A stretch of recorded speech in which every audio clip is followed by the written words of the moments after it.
मैं भजन गायक आशीष उपाध्याय और लहरी भदोही से, और यहाँ सावन के महीना में बाबा कुनोरा महादेव के गुणगान आप सबके बीच ये मेरा गीत। आप सभी अपना प्यार और आशीर्वाद दीजिएगा।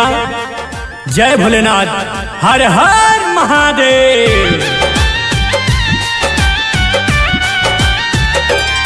मेरा कोई ना सहारा बिन तेरे, मेरा कोई ना सहारा बिन तेरे, हे कुंदौरा महादेव मेरे। मेरा कोई ना सहारा बिन तेरे, हे कुंदौरा महादेव मेरे।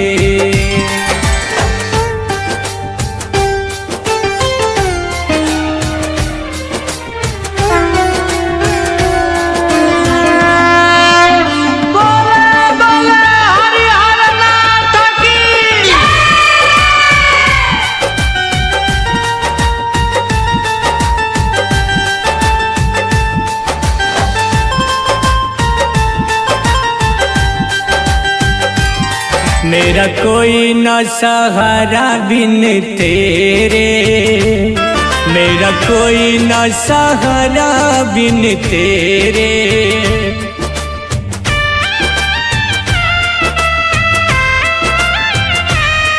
मैं राह से भटका राही, किसको दूं नाथ गवाही, किसको दूं नाथ गवाही। कोई ज्योति दिखाई ना दे, कोई ज्योति दिखाई ना दे, है चारों ओर अंधेरे। मेरा कोई ना सहारा बिन तेरे, हे कुनौरा महादेव मेरे। मेरा कोई ना सहारा बिन तेरे, हे कुंदौरा महादेव मेरे।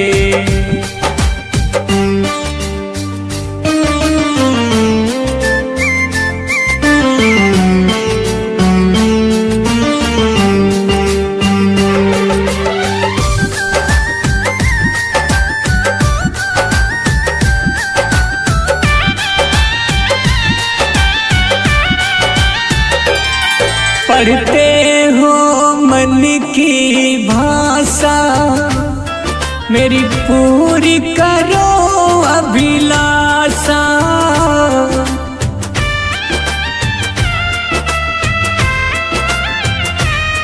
पढ़ते हो मन की भाषा, मेरी पूरी करो अभिलाषा, मेरी पूरी करो अभिलाषा। सुखदास तेरे चरणों का, सुखदास तेरे चरणों का, मुझको है बाबा घेरे। मेरा कोई ना सहारा बिन तेरे, हे कुनौरा महादेव मेरे। मेरा कोई ना सहारा बिन तेरे, हे कुंदौरा महादेव मेरे।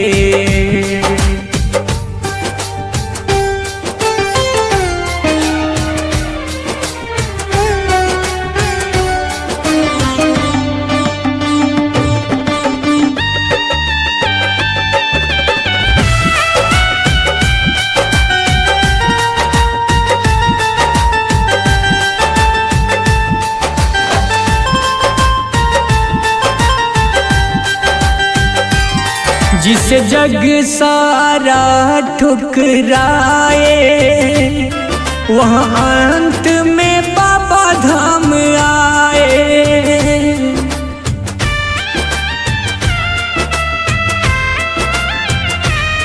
जिसे जग सारा ठुकराए, वह अंत में बाबा धाम वह अंत में बाबा धाम आए और मुक्ति सहज में पाले, और मुक्ति सहज में पाले, करके पछतोसी फेरे। मेरा कोई ना सहारा बिन तेरे, हे कुंदौरा महादेव मेरे। मेरा कोई ना सहारा बिन तेरे, हे कुंदौरा महादेव मेरे। मेरा कोई ना सहारा बिन तेरे, हे कुंदौरा महादेव मेरे।